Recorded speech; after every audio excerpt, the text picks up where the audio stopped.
আসসালামু আলাইকুম। আপনারা সবাই কেমন আছেন?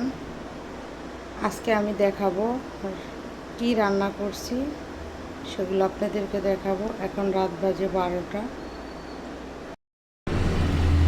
এটা টমেটো চচ্চড়ি,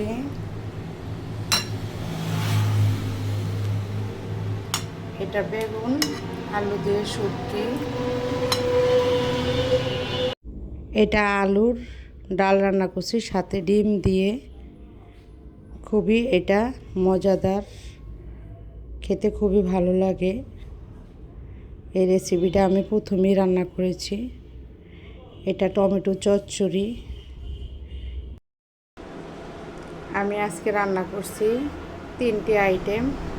একটা হলো ডাল, আলুর ডাল রান্না করছি ডিম দিয়ে। আরেকটা হইলো গিয়া টমেটো চচ্চড়ি, বেগুন আলু শুটকি। 3টে আইটেম আমার আজকের রেসিপি।